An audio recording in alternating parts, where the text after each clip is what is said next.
Las manos de la doctora estaban temblando. Yo lo noté de inmediato. No estaba mirando la pantalla del ultrasonido, donde el corazón de mi bebé latía en blanco y negro, fuerte y constante. No. Ella estaba mirando los papeles. Mi expediente. En especial, el nombre de mi esposo, impreso con letras claras en la parte superior de la hoja. De pronto, sin decir nada, apagó el monitor. Así, en medio del examen. Como si alguien hubiera jalado el cable de mi vida entera. El sonido desapareció. La imagen se fue. El silencio se volvió insoportable. Señora Mercer, dijo al fin, con una voz tan baja que apenas se oía. Necesito hablar con usted en privado. Ahora mismo. Me llevó a su oficina. Cerró la puerta. Luego la cerró con llave. En ese momento, mi mente se fue directo al peor escenario posible.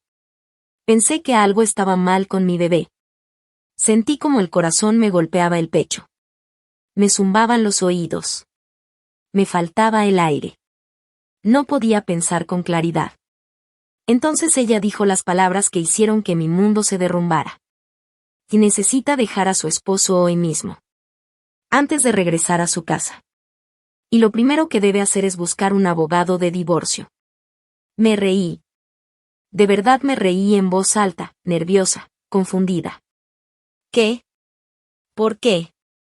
Pregunté. Vamos a tener un bebé juntos. Somos felices. No entiendo nada. Ella me miró fijamente. Su cara estaba blanca, como si no tuviera una gota de sangre. Ese es exactamente el problema, dijo. Lo que estoy a punto de mostrarle va a cambiar todo lo que cree saber sobre su matrimonio. Hizo una pausa y luego añadió. Pero antes necesito empezar desde el principio, porque usted tiene que entender cómo llegó hasta aquí. Cómo terminó sentada en esta oficina, con 4 meses de embarazo, a punto de descubrir que toda su vida estaba construida sobre mentiras, mentiras contadas por el hombre que duerme a su lado todas las noches. Mi nombre es Daphne Wilson. Tengo 32 años. Trabajo como directora de marketing en una firma pequeña pero elegante en Connecticut. Vengo de lo que la gente llama, con mucha educación, dinero viejo. Mi abuela Eleanor murió hace 5 años. Me dejó su herencia, alrededor de $2.3 millones en un fideicomiso, y también la antigua casa de la familia Wilson, una casa histórica donde 5 generaciones de mujeres vivieron. Amaron y criaron a sus hijos. Pero yo nunca presumí nada de eso. Siempre trabajé duro por mi cuenta. Manejaba un Subaru de más de 10 años. Compraba mi café en el mismo lugar todas las mañanas. Para mí, esa herencia era seguridad, no identidad. Lo que no sabía, era que también me convertía en un blanco. Solo que en ese momento, todavía no lo entendía. Conocí a Grant Mercer hace 4 años, en la gala benéfica anual de mi familia. Los Wilson la organizaban desde hacía décadas. Ese año, yo estaba parada en el bar, tratando de escapar de una conversación incómoda con un hombre que me había preguntado sobre mi situación financiera a los 3 minutos de conocerme. Muy discreto, ¿no? Fue entonces cuando apareció Grant. Y en ese instante, todo empezó. Era alto, de cabello oscuro, con una sonrisa fácil que parecía sincera. Se acercó y me preguntó qué estaba tomando. Hizo una broma sobre lo horrible que sonaba la banda de jazz esa noche. No mencionó dinero ni una sola vez. Ni mi familia. Ni la gala. Nada. Dijo que era asesor financiero y que había recibido una invitación de último momento por parte de un colega. Aseguró que no tenía idea de quién era la familia Wilson. Viéndolo ahora, eso debió ser mi primera gran señal de alerta.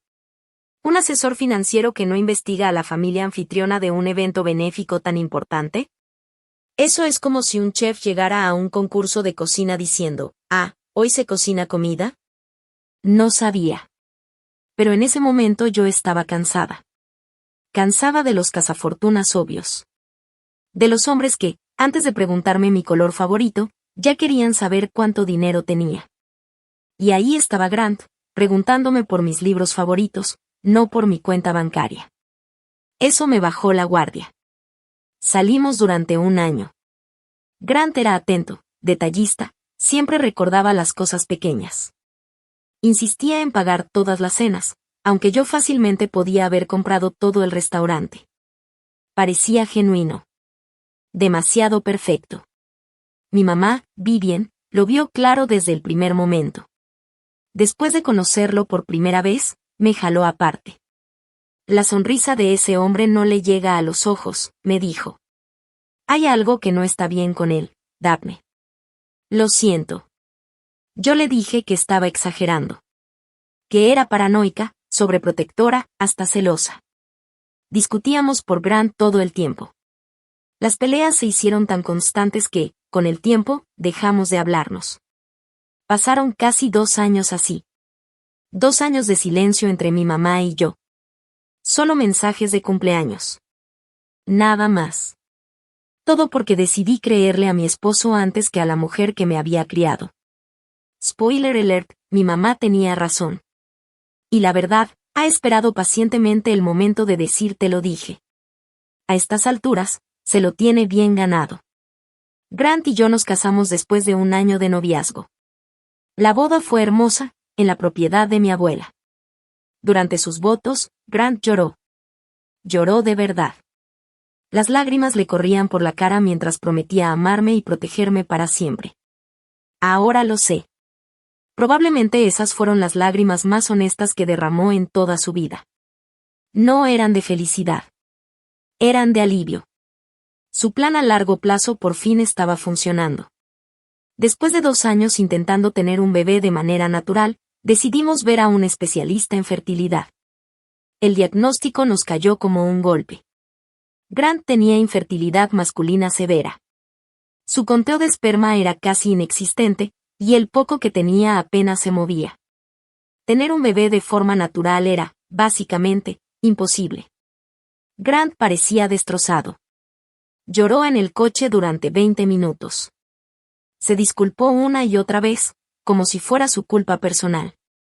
Yo lo abracé. Lo consolé. Le dije que lo resolveríamos juntos. Que de eso se trataba el matrimonio.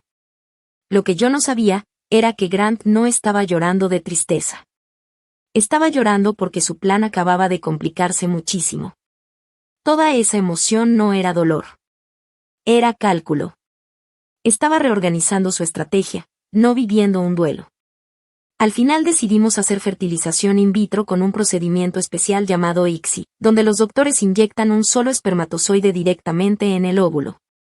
Era nuestra mejor opción. Grant insistió en investigar él mismo las clínicas. Y yo, confiando ciegamente en mi esposo, lo dejé hacerlo. Encontró una clínica que, según él, era perfecta. Dijo que había investigado todo. Se encargó de cada papel, cada firma, cada trámite. En ese momento pensé que lo hacía por apoyo, porque yo estaba emocionalmente agotada. Me sentía vacía, cansada, rota por dentro. El primer intento falló. Fue devastador. Durante 3 días no pude ni levantarme de la cama. Sentía que el cuerpo no me respondía. Grant me abrazó, me susurró palabras de ánimo, me prometió que lo volveríamos a intentar. El segundo intento, hace 7 meses, sí funcionó. La prueba de embarazo salió positiva. 2 rayitas rosas que lo cambiaron todo. Lloré de felicidad. Grant me abrazó fuerte y empezó a hablar de colores para el cuarto del bebé, de nombres, del futuro que siempre había soñado. Luego, como si nada, mencionó que tal vez debería actualizar mi testamento ahora que ya éramos una familia.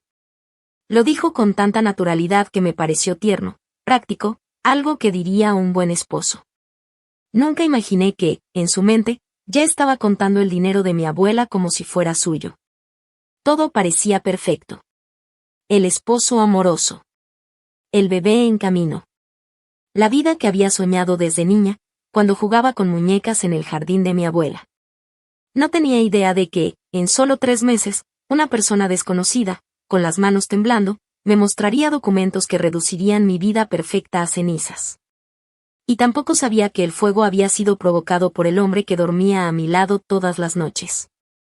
Antes de seguir, Si te está gustando esta historia, suscríbete y dime en los comentarios desde dónde me estás viendo y qué hora es allá.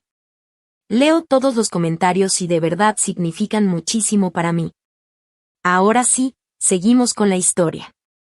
Con 4 meses de embarazo, algo empezó a cambiar en mi matrimonio. Al principio eran detalles pequeños. Cosas que notas, pero que decides ignorar porque aceptar la verdad dolería demasiado. Grant empezó a dejar su celular boca abajo en cualquier superficie.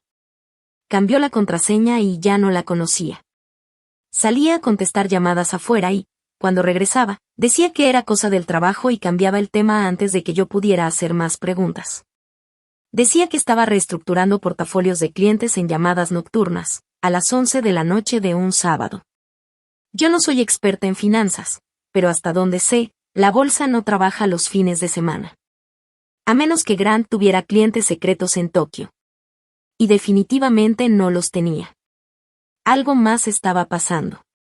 Las noches largas en la oficina se multiplicaron. 3 veces por semana. A veces 4. No llegaba a casa hasta medianoche. Y Grant es asesor financiero, no cirujano de urgencias, ¿qué podía justificar un horario así? Empecé a encontrar recibos. Un restaurante en el centro al que yo nunca había ido. $280 por una cena para 2. Luego encontré el recibo de un hotel en la ciudad, a solo 40 minutos de nuestra casa. ¿Para qué necesitaría mi esposo un hotel tan cerca de donde vivimos? Cuando le pregunté, Grant tenía respuestas para todo. Respuestas suaves, bien ensayadas, que salían demasiado rápido, como si ya las hubiera practicado antes. Que era una cena con clientes, que era networking importante. Que lo del hotel era por una conferencia que se había alargado y que era mejor quedarse ahí que manejar cansado de regreso a casa. Pero cuando insistí más, cuando hice más preguntas, su tono cambió. Daphne, estás siendo paranoica, me dijo. Son las hormonas. Mi mamá ya me había advertido. Las mujeres se vuelven irracionales durante el embarazo. No te conviertas en una de esas esposas. Me sentí avergonzada solo por haber preguntado. Así de bueno era manipulando. Logró que yo terminara pidiéndole perdón, por dudar de él. Al mismo tiempo, la presión financiera empezó a crecer. Las peticiones de Grant sobre el dinero se volvieron más frecuentes, más urgentes y también más creativas. Deberíamos agregarte a tu fideicomiso, decía. ¿Y si algo te pasa durante el parto? Necesito poder acceder al dinero para el bebé. Es solo algo práctico. Luego venía otra. Un poder notarial es puro sentido común. Todas las parejas casadas lo hacen. A menos que no confíes en mí. Después siguió con la casa de mi abuela. Esa casa es demasiado grande para nosotros. Deberíamos venderla e invertir bien el dinero. Yo sé exactamente en qué fondos meterlo para maximizar las ganancias. El hombre quería que vendiera la casa de mi abuela y le entregara millones para que él los invirtiera. El mismo hombre que insistía en que necesitábamos 3 servicios de streaming distintos porque no podía recordar en cuál estaban sus series. Ese era el hombre al que yo debía confiarle más de $2 millones. Claro que no. Cuando le dije que no, con cuidado y con calma, la calidez de Grant desapareció por completo. Se volvió frío. Distante. Empezó a dormir en la orilla de la cama, diciendo que yo me movía mucho ahora que estaba embarazada. Las discusiones se hicieron más frecuentes. Siempre volvía al tema del fideicomiso. Yo decía que no. Entonces venía el castigo. Me dejaba de hablar durante días. Curiosamente, su trato silencioso duraba exactamente hasta que le daba hambre. Era increíble cómo funcionaba eso. Al parecer, sus principios tenían fecha de caducidad, y esa fecha era su estómago vacío. Casi ya no me tocaba, él decía que todo era por mi cuerpo, que estaba cambiando. Que no quería lastimar al bebé. En la superficie sonaba cuidadoso, casi tierno. Pero en el fondo, en los huesos, se sentía como rechazo. Intenté hablar con él. Decirle cómo me hacía sentir. Su respuesta fue que yo estaba siendo intensa, necesitada, hormonal, difícil. Poco a poco empecé a preguntarme si el problema era yo. Una noche me desperté a las 2 de la mañana. Estiré la mano, y Grant no estaba en la cama. Caminé por la casa en silencio y lo encontré en la cocina, encorvado sobre su celular, hablando en voz muy baja. Me quedé parada en el pasillo, sin hacer ruido, escuchando. Ya casi es hora, decía. Para primavera todo va a estar arreglado. Solo hay que esperar un poco más. En ese momento me vio. Colgó de inmediato. Emergencia del trabajo, dijo rápido. Vuelve a dormir, amor.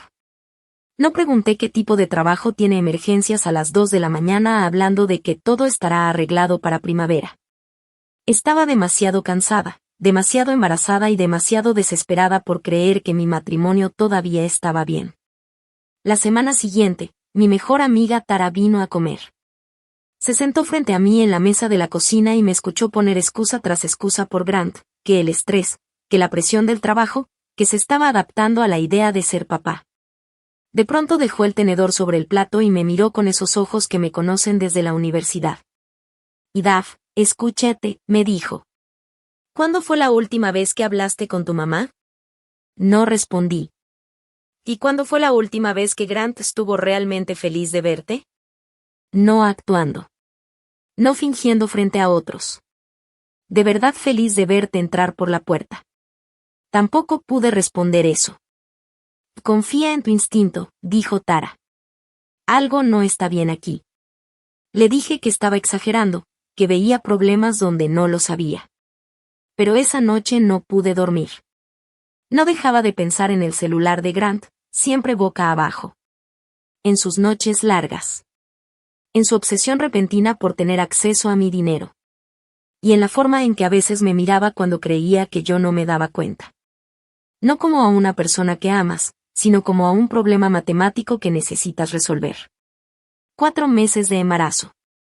Cita normal con la ginecóloga para el ultrasonido. Mi doctora de siempre estaba de vacaciones, así que me asignaron con otra especialista, la doctora Claire Brennan. Fui sola. Grant tenía una reunión con un cliente que, según él, no podía perderse bajo ninguna circunstancia. Era una cita normal. Nada especial. Me recosté en la camilla. El gel frío sobre mi vientre. Esperando, como siempre, ver a mi bebé moverse en la pantalla, bailando, llenándome de paz. No tenía idea de que, en unos minutos, todo iba a cambiar. La doctora Brennan era amable y muy profesional. Hacía plática ligera mientras preparaba el equipo. Me preguntó cómo me sentía, si el bebé se movía mucho, todas esas preguntas normales que te hacen en cada consulta. Todo parecía completamente normal. Hasta que abrió mi expediente. Le echó un vistazo rápido a los papeles, y su cara cambió. Primero miró el nombre de mi esposo. Luego me miró a mí. Luego volvió a mirar el nombre, como si necesitara asegurarse de lo que estaba leyendo. Entonces vi cómo empezaron a temblarle las manos. Dejó el transductor del ultrasonido sobre la mesa. Sin decir una palabra, estiró la mano y apagó por completo el monitor. La pantalla se quedó negra. Señora Mercer, dijo al fin, con una voz tan baja que casi era un susurro. Necesito hablar con usted en privado. Ahora mismo. En ese instante pensé que algo estaba mal con mi bebé. En 3 segundos, mi mente se llenó de los peores escenarios posibles. Sentí un nudo en el estómago. Me faltó el aire. La doctora me llevó a su oficina. Cerró la puerta. Y luego la cerró con llave. Se quedó parada frente a mí unos segundos, y entonces dijo las palabras que partieron mi mundo en dos. Sé lo que hizo su esposo. Y tengo pruebas. Sacó una carpeta de uno de los cajones de su escritorio. Sus manos seguían temblando mientras la abría.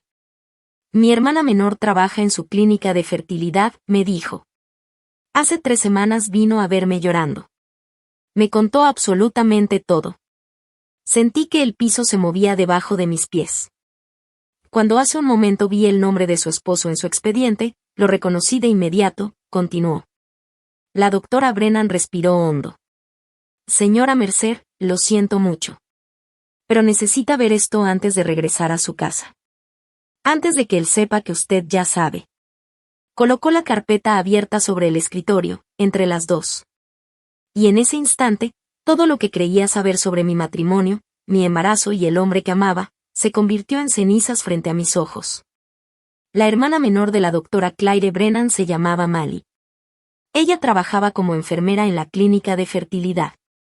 La misma clínica que mi esposo había investigado con tanto cuidado. La misma que insistió que era perfecta para nosotros. En ese momento lo entendí todo. Por eso había sido tan específico con esa elección. Claire me explicó todo. Su voz estaba firme, aunque sus manos no dejaban de temblar. 3 semanas antes, Mali había llegado al departamento de Claire casi a medianoche. Estaba llorando de una manera tan intensa que apenas podía hablar. No había estado durmiendo. Había bajado mucho de peso. La culpa le estaba consumiendo desde hacía meses, y ya no podía cargarla sola. 7 meses atrás, Mali le confesó, el esposo de una paciente se le había acercado en la clínica. Era encantador. Bien vestido. Parecía desesperado, pero razonable.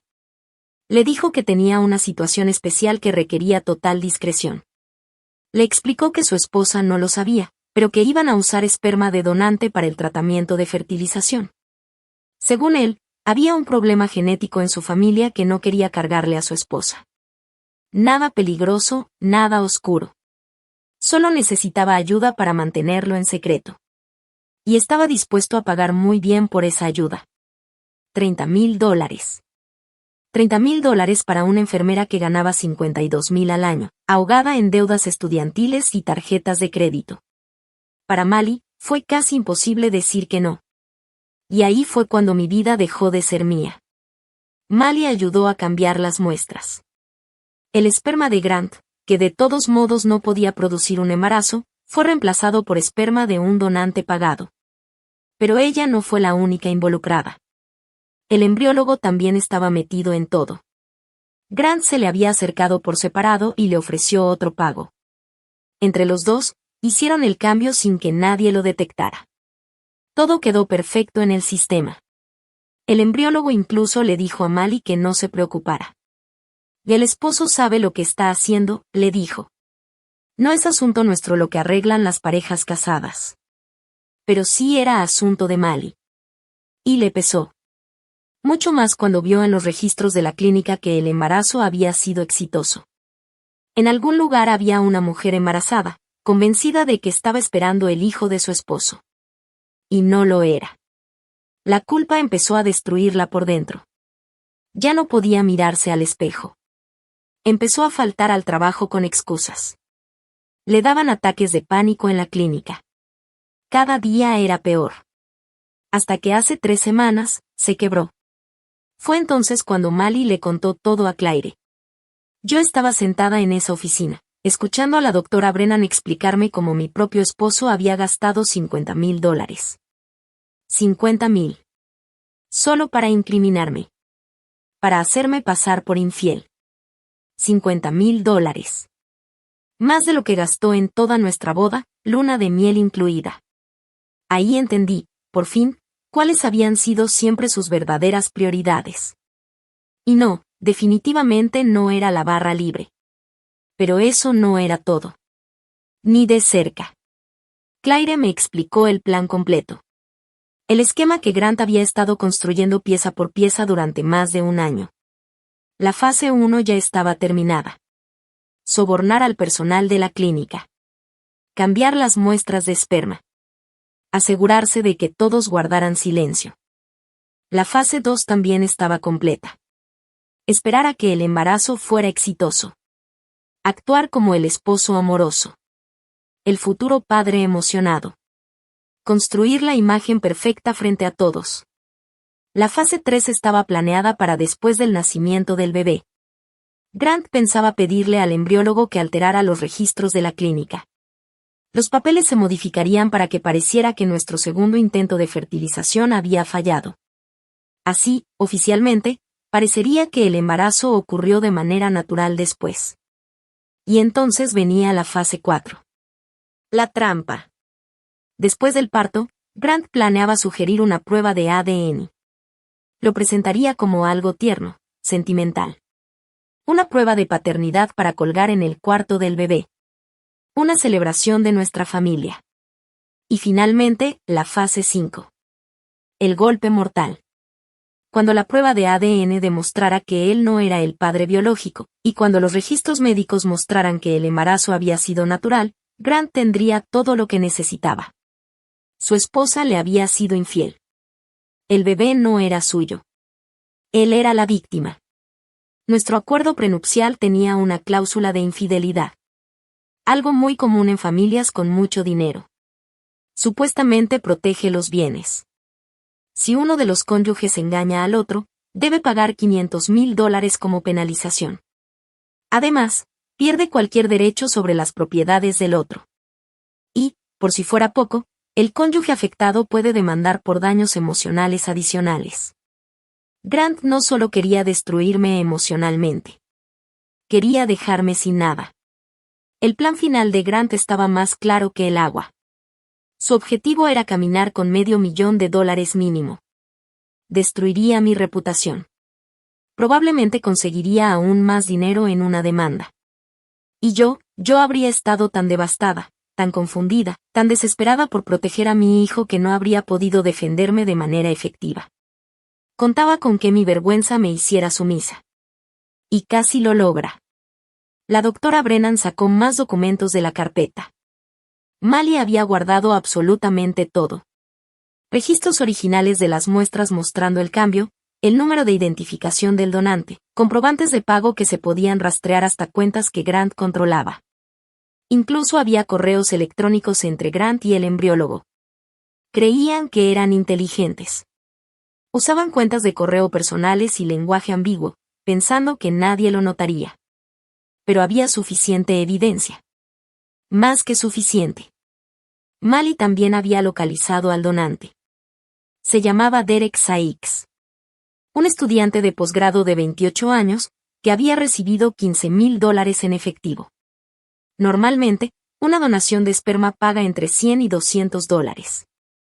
$15,000 deberían haber sido una señal enorme, pero Derek tenía préstamos estudiantiles que no se pagan solos. Le dijeron que era un acuerdo privado para una pareja que quería discreción extra.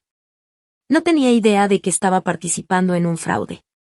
Cuando se enteró, se enfureció y estuvo dispuesto a cooperar. Había una cosa más, dijo Claire con cuidado.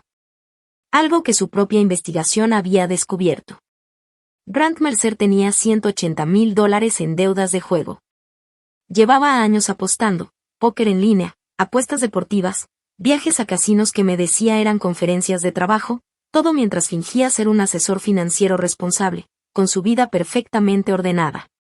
Y el dinero para los sobornos, los $50,000 que había pagado para corromper mi IVF y hacerme parecer infiel, lo había robado de sus propios clientes.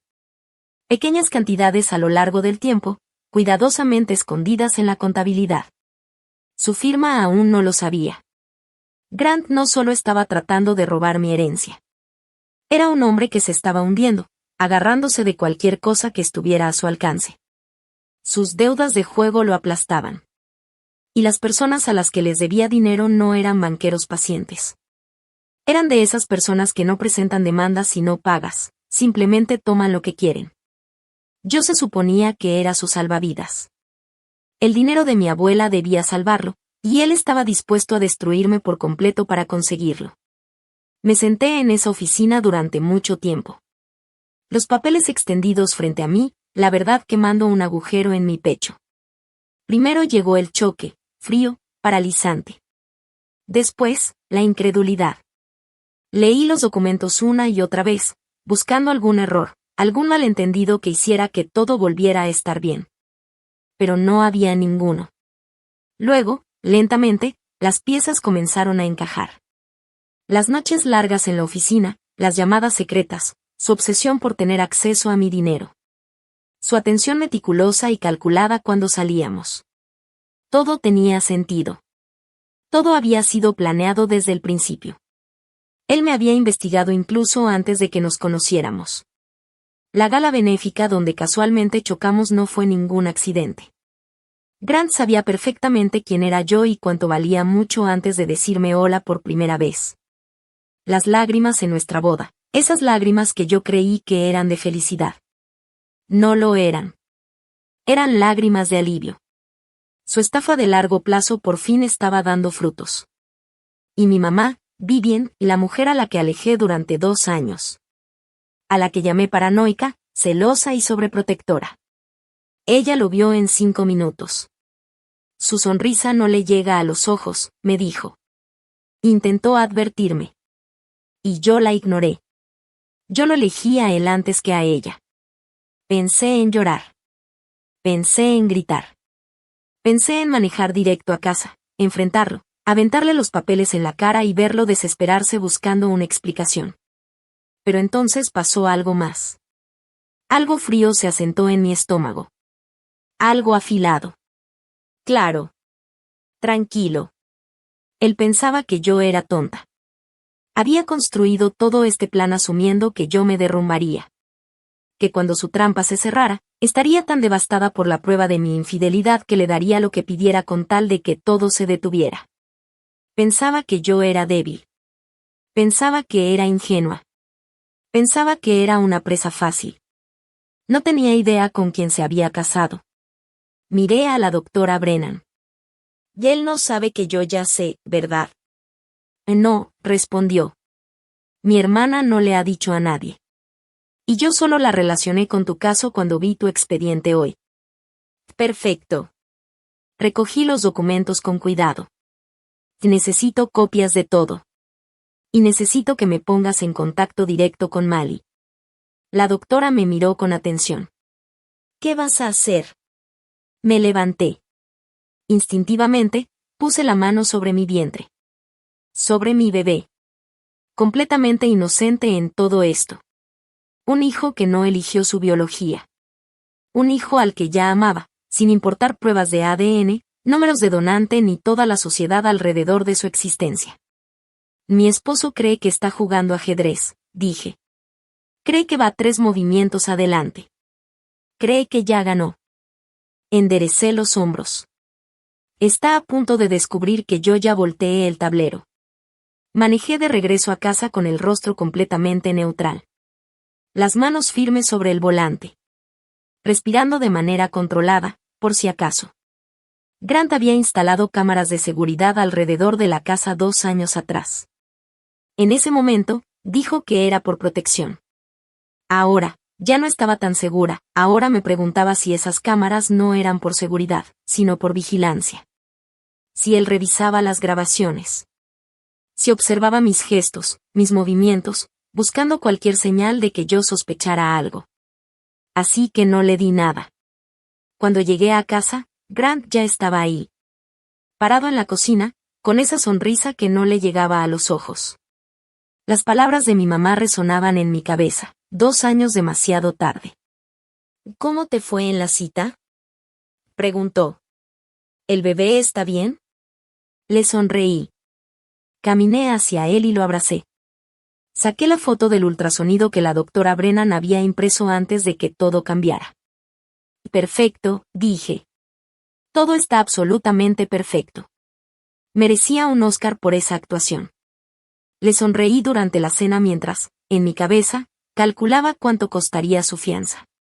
Le pregunté cómo había estado su día mientras lo imaginaba con un uniforme naranja. Incluso me reí de su chiste sobre nombres de bebé. No tenía nada de gracia. Pero me metí en el papel como si mi vida dependiera de ello. Porque, de alguna manera, sí dependía. Me disculpé por haber estado paranoica últimamente. Le eché la culpa a las hormonas. Usé exactamente la misma excusa que él me había repetido durante meses. En cuanto lo dije, su cuerpo entero se relajó. Sus hombros se aflojaron. La tensión desapareció. Pensó que todavía iba ganando. Pensó que su plan seguía intacto. Esa noche durmió profundamente a mi lado. Yo me quedé despierta hasta las 3 de la mañana, mirando el techo, planeando su destrucción. A la mañana siguiente llamé al trabajo y dije que estaba enferma. Luego manejé 2 horas hasta otra ciudad, revisando constantemente los espejos para asegurarme de que nadie me siguiera. ¿Paranoica? Tal vez. Pero ya me había ganado ese derecho. Ahí encontré a una investigadora privada llamada Rosalind Weaver. Es detective de policía. 15 años en la fuerza antes de trabajar por su cuenta. Actitud directa, mirada afilada. El tipo de mujer que ya lo ha visto todo y no se impresiona con nada. Le conté absolutamente todo. Escuchó sin interrumpirme. Tomó notas. Y cuando terminé, sonrió como un tiburón que acaba de ver sangre en el agua. Tu esposo cometió muchos errores, dijo. Los hombres arrogantes siempre los cometen. Dame 2 semanas. Tuvo resultados en 10 días. Las deudas de juego de Grant sumaban $180,000. Debía dinero a casas de apuestas en línea, partidas clandestinas de póker y a algunos prestamistas privados que definitivamente no llenaban formularios para el SAT. El tipo de gente que se pone muy creativa cuando los pagos se atrasan. El desfalco también quedó confirmado. Aproximadamente $53,000 desaparecidos de cuentas de clientes en su empresa. Robados poco a poco durante 18 meses, en transacciones pequeñas diseñadas para no levantar sospechas. Sus jefes todavía no lo sabían. Y luego estaba la aventura. 8 meses. Con su asistente. Hoteles. Cenas románticas. Escapadas de fin de semana disfrazadas de viajes de trabajo. Rosalind tenía fotos, mensajes, recibos de tarjeta, toda la colección patética. Su asistente. Claro que era su asistente. Tan poco original que casi me sentí insultada por lo cliché. Si vas a destruir tu matrimonio, por lo menos échale tantita creatividad. Tener una aventura con tu asistente es literalmente el capítulo 1 del manual del esposo infiel. No es que ese manual exista, pero si existiera, Grant habría subrayado esa página. Rosalind encontró algo más. Esta no era la primera vez que Grant intentaba enganchar a una mujer con dinero. 5 años atrás había salido con alguien en Boston. Caroline Ashford. Dinero familiar, fideicomiso, todo el paquete. Estuvieron juntos 8 meses, hasta que ella descubrió irregularidades financieras en una cuenta conjunta que él la convenció de abrir. Ella terminó la relación de inmediato. Pero estaba demasiado avergonzada para presentar cargos. Grant no aprendió la lección. Solo perfeccionó el método, Rosalind la rastreó. Caroline estaba más que dispuesta a dar su declaración ahora. Siempre se había arrepentido de dejarlo ir limpio, sin pagar por nada. Yo me encontré con Mali Brennan en secreto, en una cafetería a 1 hora de la ciudad, un lugar donde nadie nos reconocería.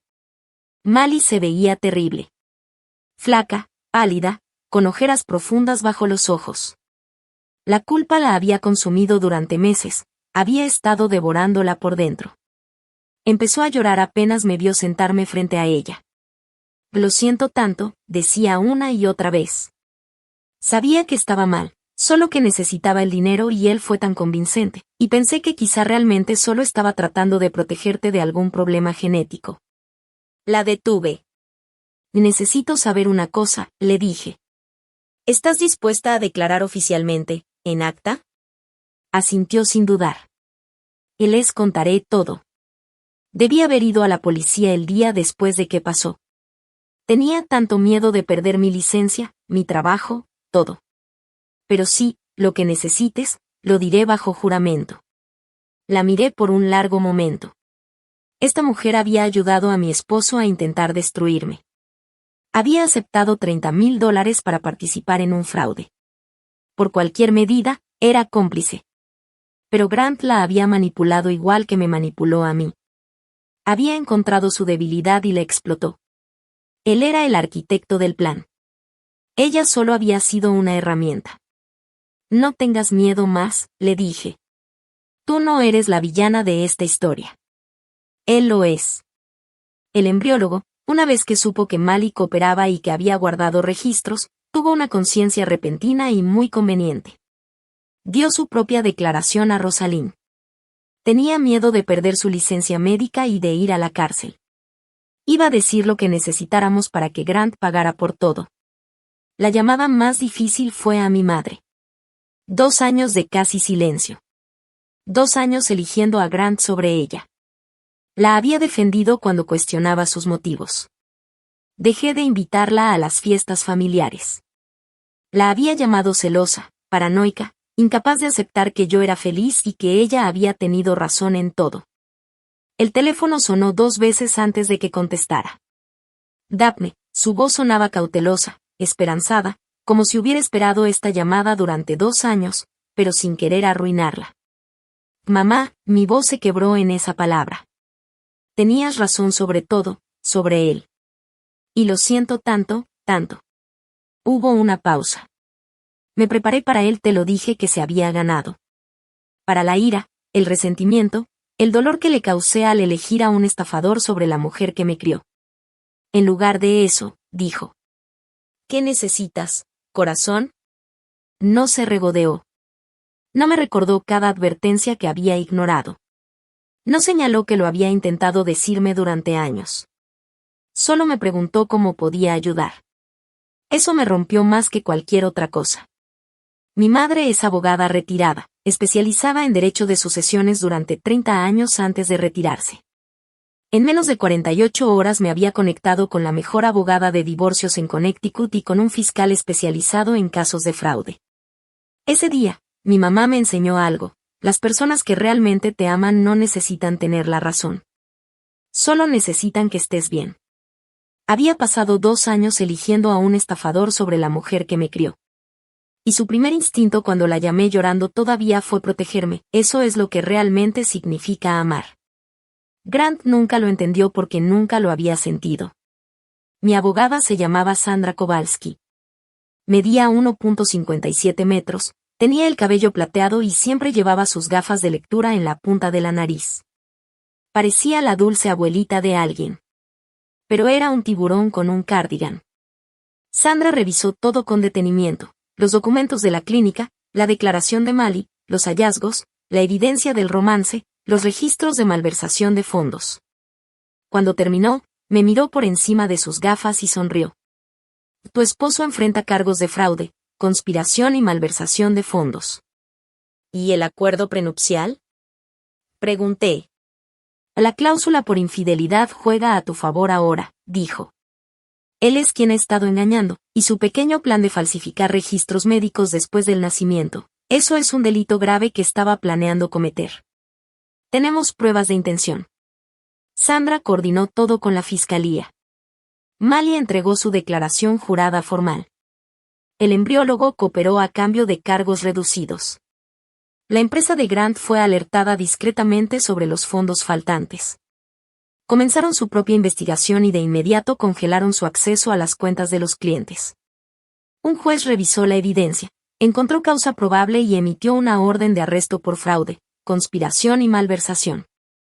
Mi abogada lo llamó una formalidad a estas alturas. Yo lo llamé el mejor pedazo de papel que había visto en mi vida: carta tamaño carta, pura justicia. 6 semanas después de esa cita del ultrasonido, le sugerí a Grant que hiciéramos una celebración, una fiesta tipo Baby Moon en la finca de mi abuela. Ambas familias, amigos cercanos, una tarde en el jardín para celebrar la llegada del bebé. Sus ojos se iluminaron como si fuera Navidad. Más testigos de su actuación de esposo devoto. Más gente que luego sentiría lástima por él cuando se descubriera la verdad. Más combustible para la simpatía que planeaba aprovechar. Es una idea maravillosa, dijo, besándome la frente de esa manera tan tierna que antes me hacía sentir segura. Déjame ayudarte a planear todo. No, no, dije, dándole una palmada en el pecho. Has trabajado tanto últimamente, todas esas noches largas en la oficina. Déjame encargarme de la fiesta. Tú solo llega y disfrútala. No tenía idea de que mi versión de encargarme de todo incluía policías esperando en la casa de huéspedes, mi abogada estacionada cerca del bar, Derek Sykes listo para testificar, cada evidencia organizada en carpetas. Y sus propios padres a punto de descubrir exactamente quién era su hijo realmente. La fiesta estaba programada para un sábado. Grant pasó la mañana en el baño practicando expresiones frente al espejo, ajustándose la corbata, ensayando su sonrisa de padre emocionado. lo observé por la rendija de la puerta. Ese hombre con el que había compartido mi cama durante 3 años. Ese hombre a quien confié mi futuro, mi familia, mi corazón. Creía que caminaba hacia su gran logro. No tenía idea de que estaba entrando a su propio funeral. La finca de la familia Wilson a finales de primavera. Los jardines de mi abuela en plena floración. 50 años de cultivo cuidadoso explotando en color. Carpas blancas en el jardín trasero. Champaña enfriándose en cubetas de plata. Flores arregladas en cada mesa. Un cuarteto de cuerdas tocando suavemente cerca de los rosales. 50 invitados paseando en sus mejores galas de domingo. Familia, amigos, colegas. Los padres de Grant habían manejado desde Maryland. Tan orgullosos de su hijo exitoso y de su hermosa esposa embarazada. Mi abuela habría amado esta fiesta. Pero también habría visto a través de Grant en unos 30 segundos. Esa era la sabiduría de la abuela. La generación mayor tiene un radar para detectar a los farsantes, mientras que el resto de nosotros tenemos que aprenderlo por las malas. Grant estaba en su elemento absoluto, manejando a la multitud como un político en una gala de recaudación de fondos. Apretón de manos, palmaditas en la espalda, esa risa encantadora que había perfeccionado con años de práctica. Su mano no dejaba de buscar mi vientre para las fotos. Cada vez que alguien apuntaba a una cámara, ahí estaba él, el futuro padre devoto, mirándome con lo que parecía adoración. Era tan bueno fingiendo ser humano que casi sentí lástima por él. Casi. Ese sentimiento duró unos 3 segundos antes de que recordara los $50,000 que había gastado intentando destruir mi vida. La simpatía desapareció rápido después de eso. La madre de Grant seguía secándose los ojos con un pañuelo. Siempre supe que sería un padre maravilloso, decía a cualquiera que le escuchara. Tan buen chico, tan buen esposo. Su padre caminaba estrechando manos, pecho inflado, orgulloso de la familia que supuestamente Grant estaba construyendo. El legado continuaba, el apellido Mercer avanzando.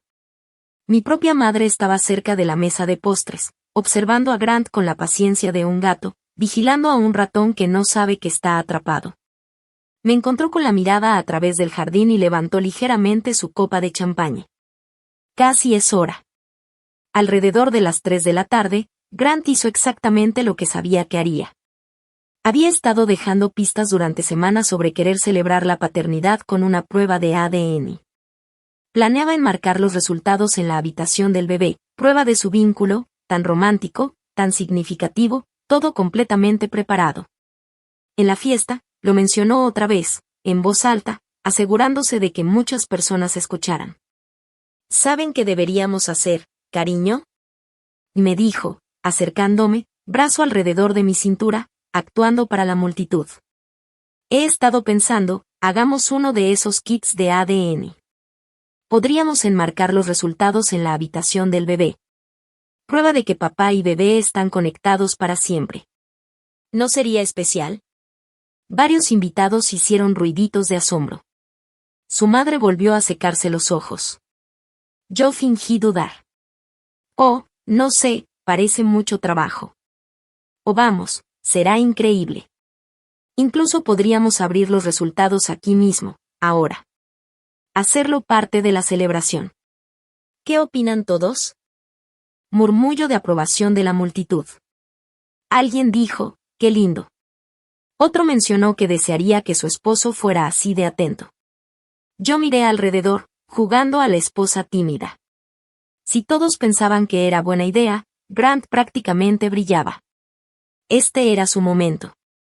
La trampa que había pasado más de un año construyendo estaba a punto de cerrarse.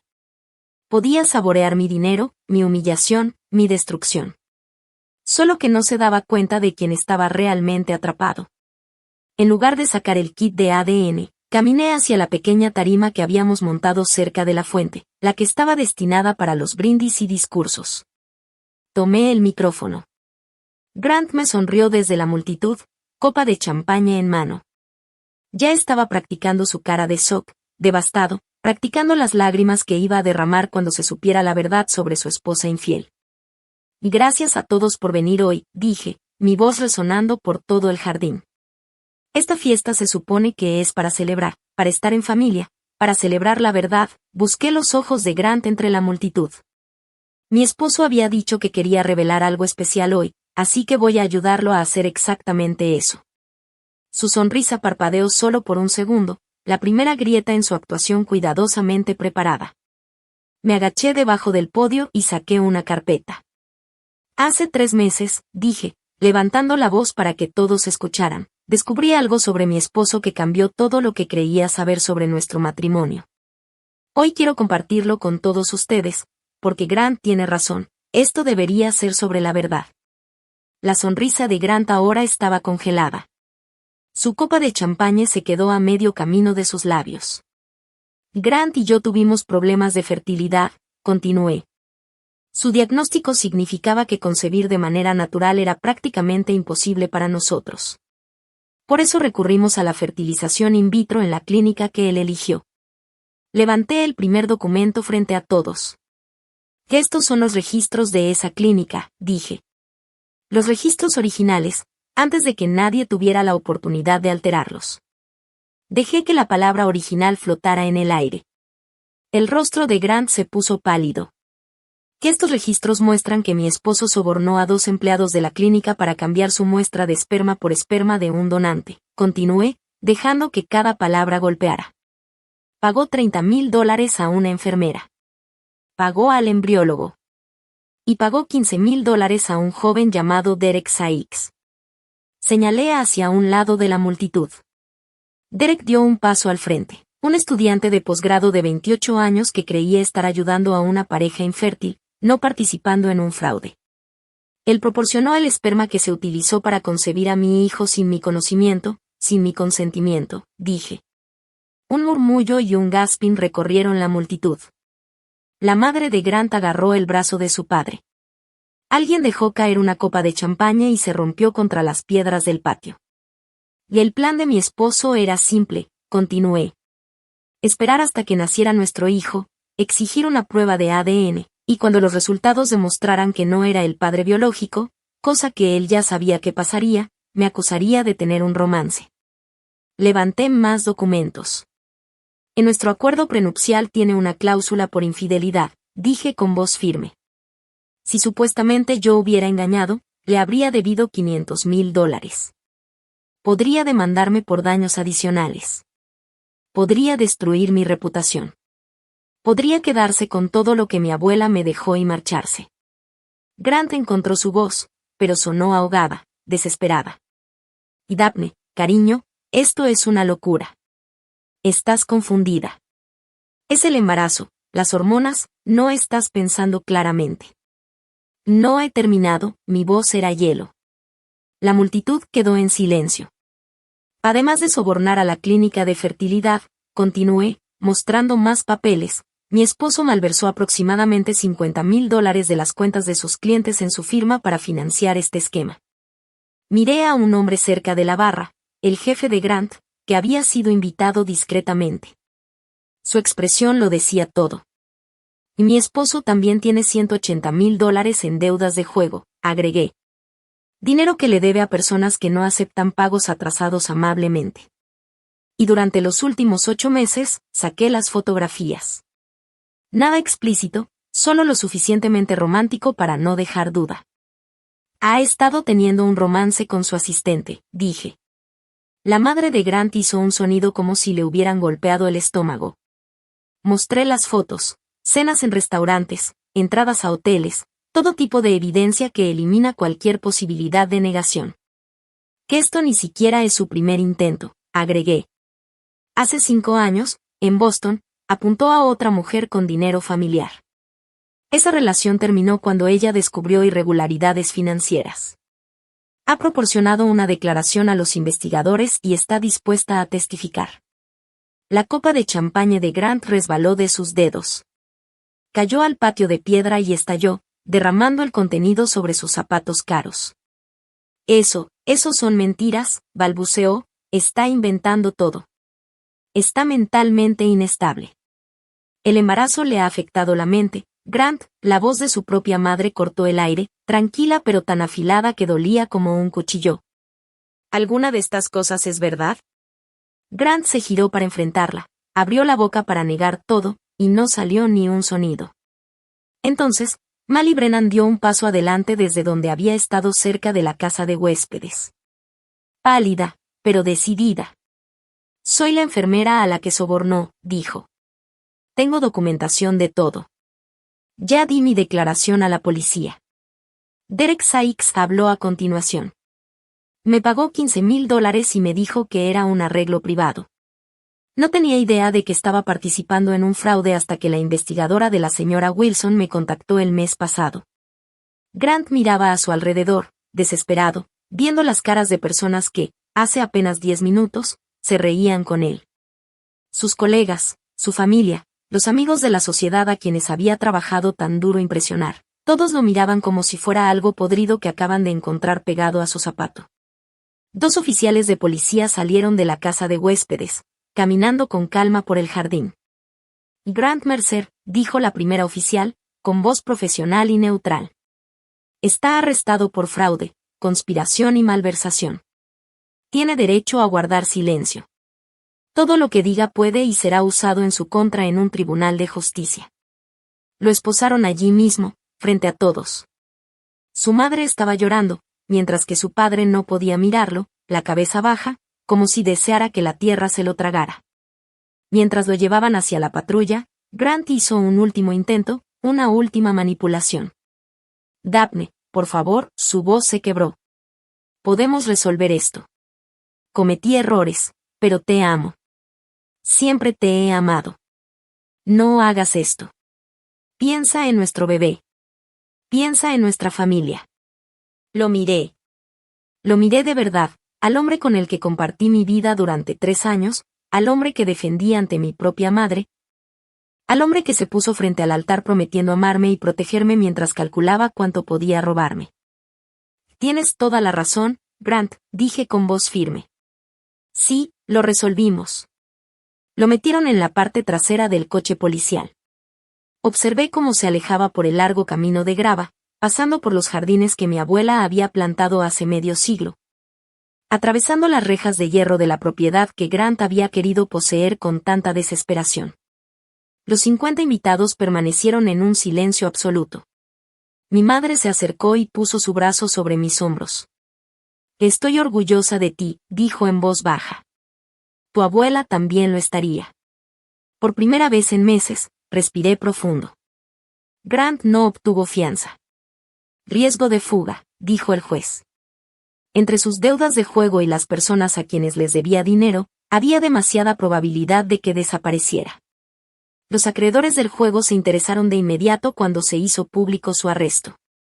Habían sido pacientes mientras Grant tenía una esposa rica, pero esa paciencia se evaporó al darse cuenta de que el tren del dinero había descarrilado. Su amante, la asistente con la que había estado saliendo a escondidas durante 8 meses, renunció a su firma a la mañana siguiente de la fiesta. Ni siquiera recogió sus cosas, solo envió un correo electrónico y desapareció. No esperó a que las esposas hicieran clic antes de irse. He visto ratas abandonar barcos que se hunden con más lealtad. Al menos las ratas tienen la decencia de mirar atrás una vez. La firma de Grant completó su investigación interna en 2 semanas. Confirmaron que faltaban $53,000. Presentaron cargos criminales propios. La mujer de Boston, Caroline Ashford, apareció públicamente una vez que escuchó sobre el arresto. Durante 5 años se había sentido estúpida por haberse dejado engañar por él, demasiado avergonzada para buscar justicia, ya no sentía vergüenza. Su declaración añadió otra capa al caso que los fiscales estaban armando. El divorcio se finalizó en tiempo récord. El abogado de Grant trató de negociar, pero no había nada que negociar. La cláusula de infidelidad del acuerdo prenupcial, esa misma que Grant había planeado usar como arma contra mí, ahora jugaba a mi favor. Ahora era él quien había sido infiel durante 8 meses. Él me debía a mí, no al revés. Y no es que tuviera algo que darme. Todos los bienes que decía poseer eran prestados, robados o imaginarios. El caso criminal avanzó rápidamente. Mal Brennan testificó. El embriólogo cooperó completamente a cambio de una sentencia reducida. Derek Sykes dio su declaración. El rastro de documentos que Grant pensó que había escondido no estaba escondido en absoluto. Fraude, conspiración, malversación. Cada cargo se sostuvo. Cada cargo llevaba años de condena. Sus padres dejaron de ir a la corte después de la primera semana. Su padre emitió un comunicado diciendo que Grant había tomado decisiones que ningún padre podría defender. Su madre ingresó a una clínica por agotamiento, que es como los ricos llaman a no poder enfrentar la realidad. Grant Mercer, que había entrado en mi vida hace 4 años con tanto encanto calculado, pasaría los siguientes años en prisión. Cuando finalmente saliera, no tendría nada, ni dinero, ni carrera, ni familia que lo reconociera, ni futuros objetivos que no pudieran descubrir su historial criminal con una simple búsqueda de su nombre. La trampa que había construido con tanta paciencia y cuidado se cerró sobre su propio cuello.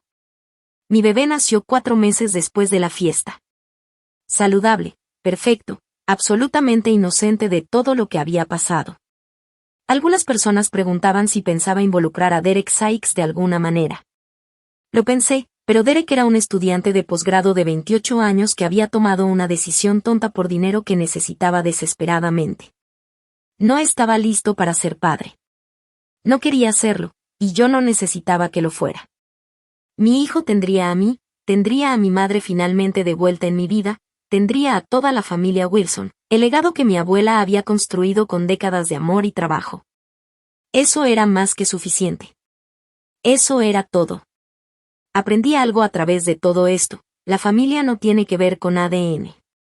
No se trata de pruebas de sangre, biología o coincidencias genéticas en un gráfico. La familia se trata de quien está presente, quien se queda, quien te elige todos los días, incluso cuando es difícil. Especialmente cuando es difícil. Mi madre me eligió cuando yo no lo merecía. Yo elegí a mi bebé cuando las circunstancias eran complicadas. Eso es lo que significa realmente la familia.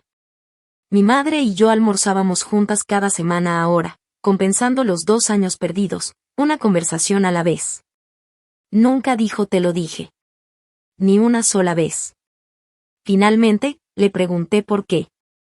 Ella dejó la taza de café y sonrió. Porque verte acabar con ese hombre fue más satisfactorio que cualquier frase de 4 palabras. Reí. La primera risa de verdad en lo que se sintió como una eternidad. 3 semanas después de la fiesta, temprano en la mañana, estaba sentada en la cocina de mi abuela. Mi cocina ahora, en la casa que Grant había codiciado con tanta desesperación. La luz del sol entraba por las ventanas que habían visto vivir a 4 generaciones de mujeres Wilson. Las mismas ventanas por las que mi abuela miraba mientras tomaba su té matutino hace 50 años. Me hice una taza de manzanilla, su receta, su marca favorita. Algunas tradiciones valen la pena conservarlas. Mi teléfono vibró en la encimera. Un mensaje de texto de mi madre: almuerzo mañana. Sonreí y respondí: siempre. Afuerita, los jardines estaban en pleno esplendor. Las rosas que mi abuela plantó cuando era una novia joven. Las hortensias que añadió cuando nació mi madre. La bordura de lavanda que yo ayudé a instalar cuando tenía 10 años. Mis pequeñas manos acariciando la tierra mientras contaba historias de nuestra familia. Puse mi mano sobre mi vientre y sentí moverse al bebé. Grant Mercer había intentado quitarme todo: mi dinero, mi reputación, mi futuro, mi paz. Todo lo que realmente hizo fue mostrarme exactamente cuán fuerte siempre había sido. Algunas personas pasan toda la vida esperando que llegue el karma. Yo tuve la suerte de entregarlo en persona, con documentos frente a 50 testigos. Mi abuela solía decir que las mujeres Wilson no se rompen. Se doblan. Se adaptan. Sobreviven. Y cuando alguien intenta quemarnos, resurgimos de las cenizas y construimos algo mejor. Grant pensó que se había casado con un blanco fácil. Se casó con una Wilson. Y ahora tenía mucho tiempo en una celda de prisión para pensar en ese error.